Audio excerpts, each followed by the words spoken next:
Oh yeah, another fight prediction I got right, boy. I said Carlos Ulberg was gonna TKO Dom Reyes within 2 rounds, and he got him out of there in the first round. But hey, it's your boy DHP, and y'all know the rest, man. And this is my official UFC Perth review show. Carlos Ulberg, Dom Reyes. Hey, this wasn't a bad fight night card. This wasn't a bad fight night card. I'm gonna touch on it. I'm gonna elaborate on it a little bit more with the low ticket sales, because you can definitely tell that there wasn't a lot of people. Now there was a lot of people that showed up, but compared like to UFC Paris or the other fight night cards we had, or like the London cards, you can tell this was like the smallest fight night card crowd that we had in some time, for real. So you can definitely tell that the low ticket sales, that the reports and all that shit was actually true. But man, oh man, we got some shit to talk about in this one, y'all. From Carlos Ulberg knocking out Dom Reyes, Neil Magny comeback, Tom Nolan, hey, lightweight. What I keep saying about lightweight got some killers that's not even ranked, and Tom Nolan, he just might be one of them niggas for real. But hey, so I'm gonna name out the winners of the main card, and then we're gonna get to the Carlos Ulberg, Dom Reyes, and everybody else deep analysis. So Carlos Ulberg knocked out Dom Reyes in the first round. Jimmy Crute got a nice submission in the first round over Even Eslan.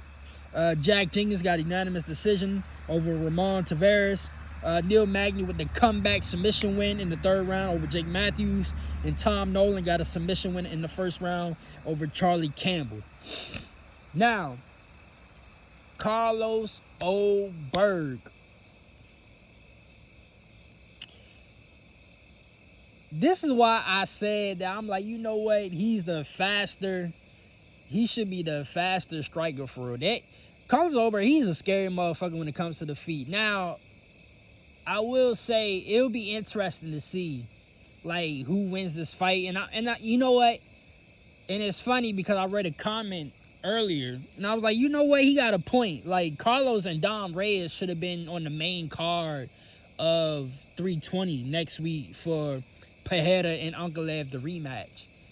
Because realistically,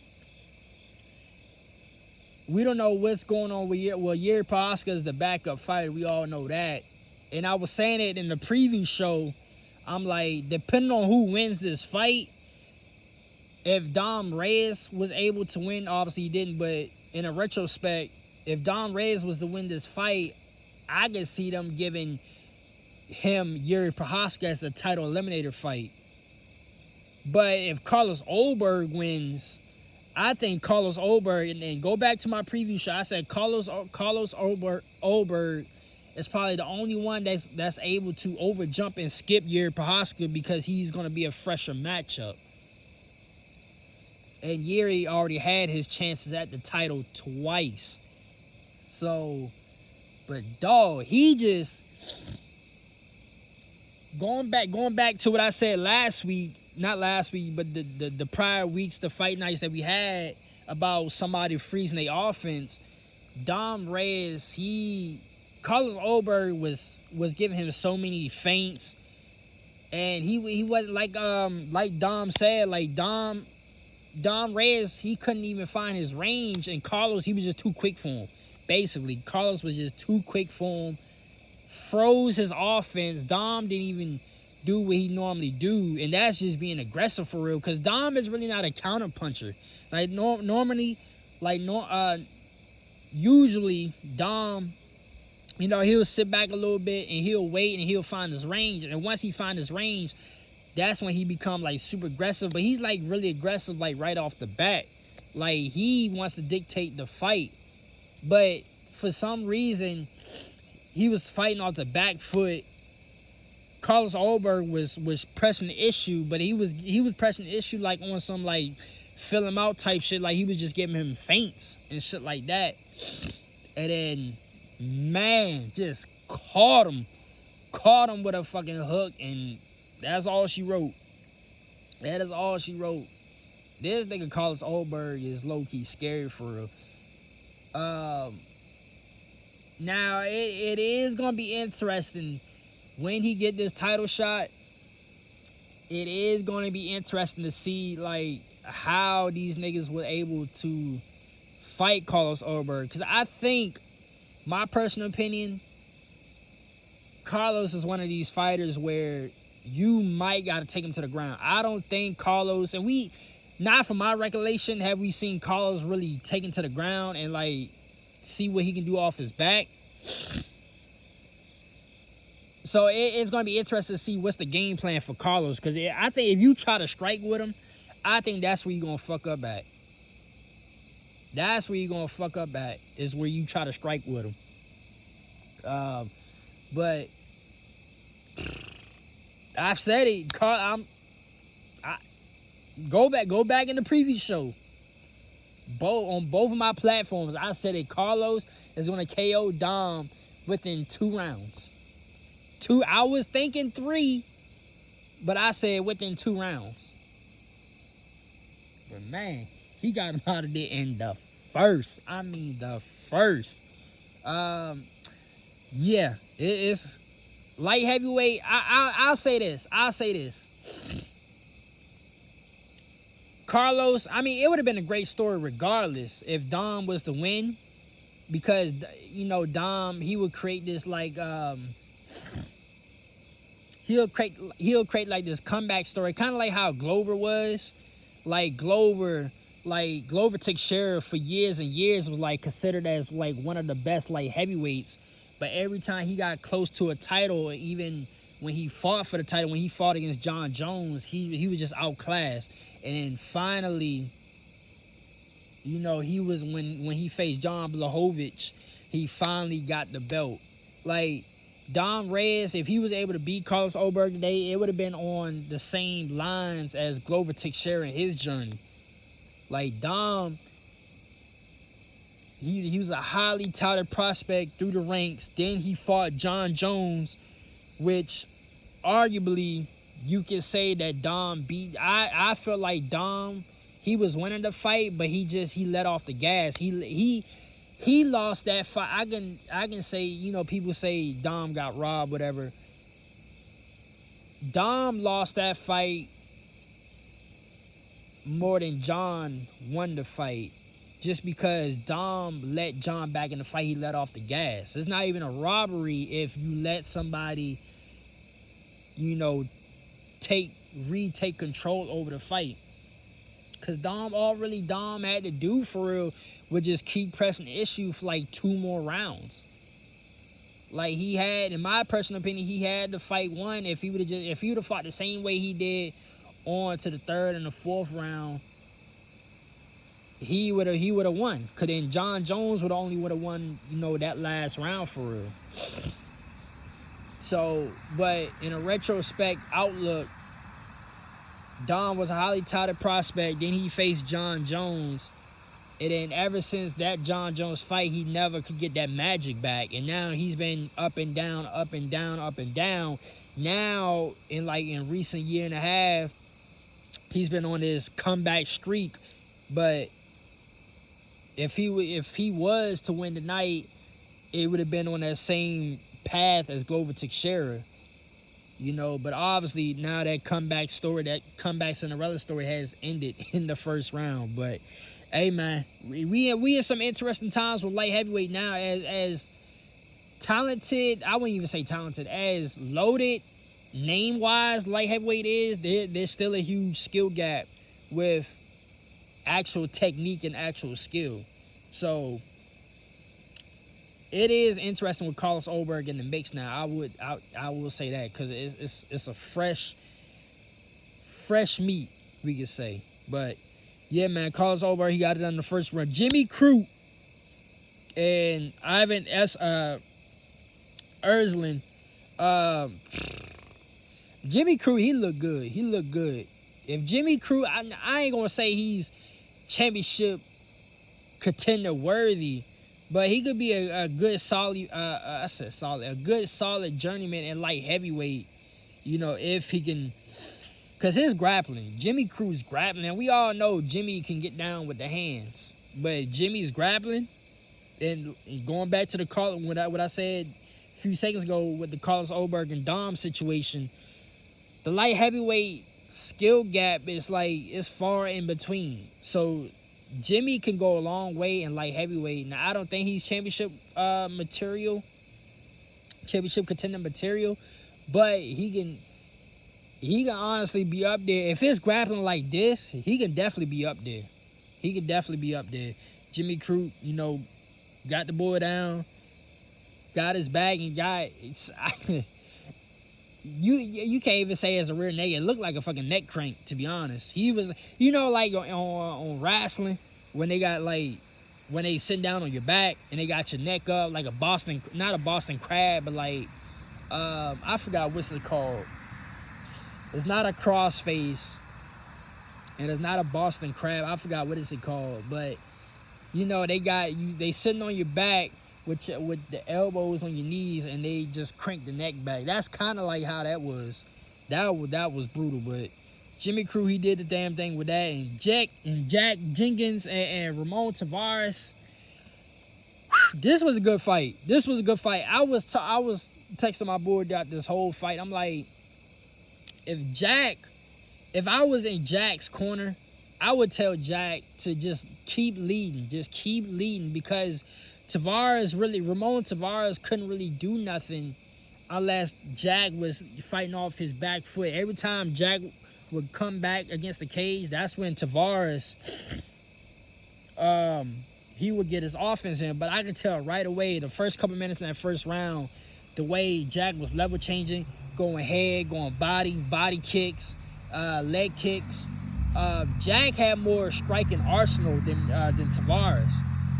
So I'm like, with somebody with Jack's tool set, the way he's striking, I would have wanted Jack to just keep being aggressive. Like, forget, still be aware, have some head movement, because Tavares could counter the fuck out of you. But the way Jack was striking, you have to be on the lead foot and being the aggressor every time, because Jack, he wasn't really the times that he was trying to counter punch, he did have some good counter hooks and some slip hooks, but I can tell like counter punching is not his forte. He was just able to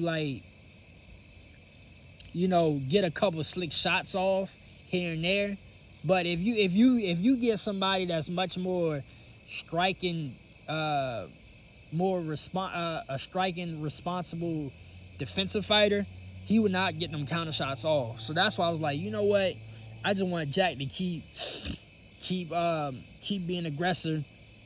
That second round, I heard some people saying, I was seeing the comments, some people saying that Tavares won that second round. My personal opinion, that last minute and a half, to me, solidified the fight, because Jack Jenkins, with him getting him to the ground, controlling him against the cage and the clinch, getting him to the ground, and then them shots afterwards, that really solidified that round to me. Like, he stole the round away. So I'm like, okay, after that sequence, that last minute and a half in the second round, Tavares need to finish. And it was looking a little dicey because Tavares had full mount. He had top mount, but Jenkins got up. So, hey, but Jenkins, they did good. He did good, bro. He did good this fight. Jake Matthews and Neil Magny, the veterans, the OGs of the sport. Man, it was looking so good for Jake Matthews. I was sitting there, I'm like, bro, this is the Jake Matthews I wanted to see, like, on a consistent basis, like, 4 or 5 years ago type shit. But Neil Magny, what can you say about Neil Magny, bro? Like, he not really, like, one of the elites, like, top 5, top 6. He was at one point hovering around there. But top 5, top 6. But he's not really that bad where you can say he's a bottom feeder journeyman. Neil Magny, he's just Neil Magny. That's all you can say. Neil Magny is just Neil Magny. Not elite, but he's not a bottom feeder journeyman. He's just Neil Magny. He gets the job. He gets the job done by any means necessary. And I think he got the most. They say he got like the third. Is he the third or the most takedowns in welterweight history over Marty Usman? And I think he got the most finishes or submission wins in welterweight history, something like that. I'm not surprised. It's Neil Magny.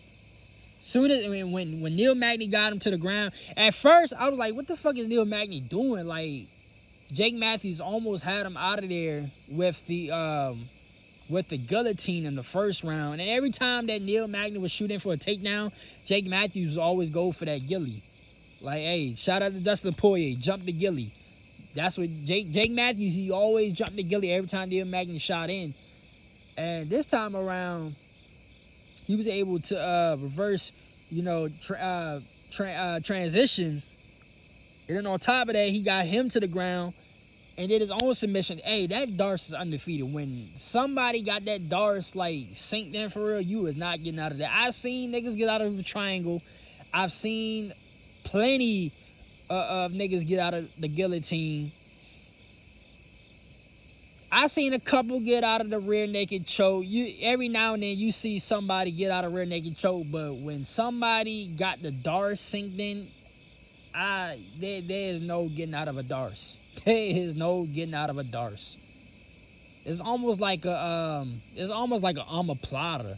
Like the way if you get the omoplata in, you're fucked. That's how I feel about the Darce. Like when somebody got that Darce like synced in for real, you're fucked. But Neil Magny with a good ass comeback. And my prospect of the night was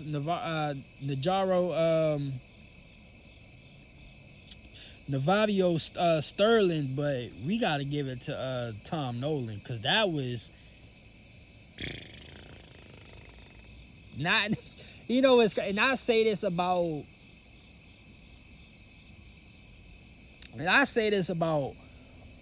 all these guys at lightweight, is that, hold on. I say this about all these guys at lightweight. All these guys are fucking killers. Like, I can legit see all these niggas being top 5 relevancy, top 10 relevancy, even a champion. Like, lightweight, to me, has the most stacked division. With, you got the top 15, you got the niggas in the top 15, and then you got people that's not even ranked. You probably got people that's ranked like 25th to 30th that can be champions within like 2 to 3 years.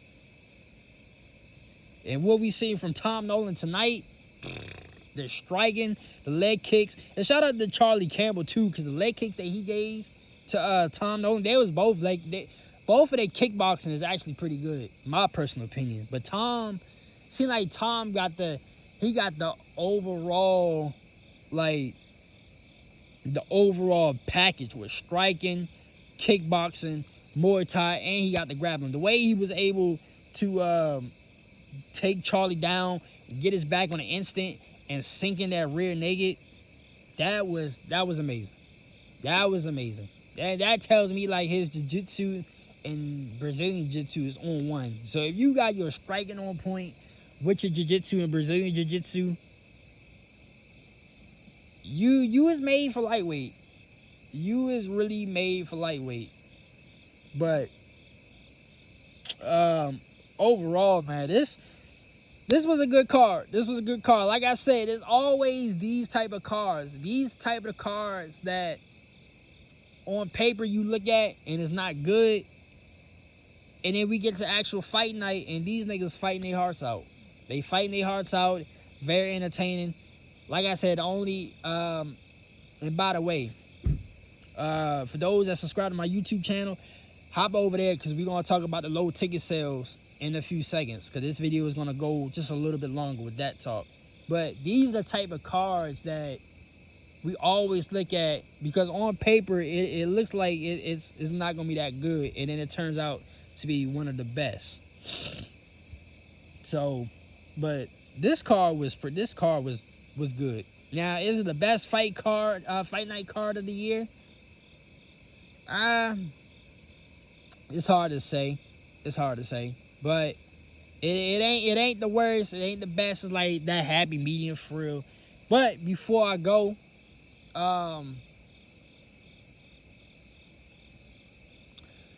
we got to talk about the low ticket sales, because I said in early in the video, I could definitely see it. You could definitely hear it in the crowd. Like at certain points during the fight, the crowd was like explosive, but you can definitely tell there was a lot of seats, especially early in the first fight, the Tom Nolan and Charlie Campbell fight. There was some seats, like, you know, where like in the front of the octagon, like towards the back, where all like the celebrities and you know, where Dana White be sitting at, and even on the pay-per-views, because the front row is always like the UFC executives, and then you got Dana White and Trump be sitting there too. Like that front row, like half of that shit was depleted. Like it was no seats, you know, it was seats being empty seats over there.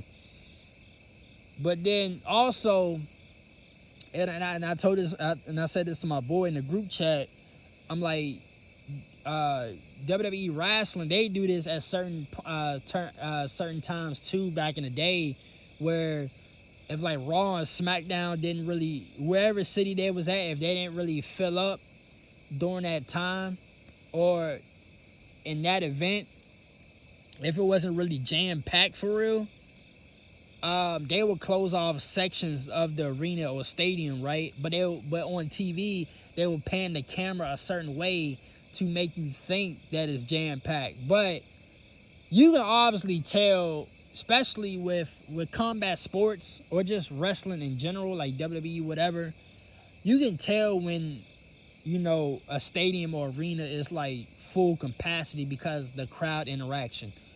Like I said, at points during this fight card, the crowd was explosive, but it wasn't a huge, like how UFC, I always compare it to UFC Paris, because it seemed like every time we go like UFC, like Paris or London, like you can hear it, like you can legit hear the crowd, like you could barely hear the cornerman. I can hear the cornerman tonight. That's how low the crowd vibration was, and there was probably like a lot of people there. I'm pretty sure they filled up, like, I don't know how much that stadium hold, but I want to assume it was a good amount of people, like maybe like 30 to 40,000 people there or whatever. But UFC crowds, it's way more than that. It's way more than that. So this had to been the lowest fight night card attendance. I don't know the numbers on it, but this had to been the lowest fight night card attendance of the year, other than the fucking Apex. We don't even count the Apex. I don't know what the fuck the Apex is.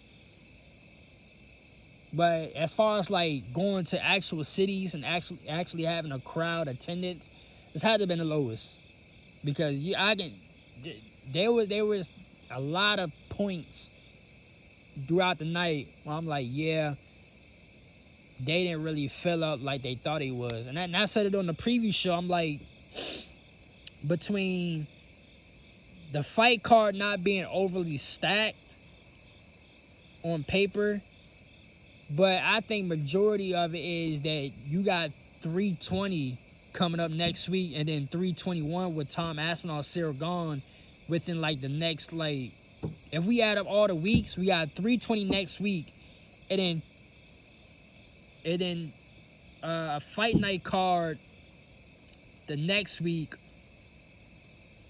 and then we got 321. So we got 2 pay-per-views in the span of like 3 weeks. So it's kind of, and I expect, and I gotta check who's on this next fight night card, but I low-key kind of expect not to be on the UFC Perth range where it's like low ticket sales, but I'm pretty much sure that a lot of the international fight fans, they spending money on 320 and 321. So it's a mixture of a lot of things. It's a mixture, basically what I said in the previous show. For those that didn't, listen to me on the previous show, it's a mixture of this card not being overly stacked and not well promoted. Cause to be quite honest, this fight, they was doing more promotions, or there's been a lot of promotions through the week more for 320 than it was this fight night.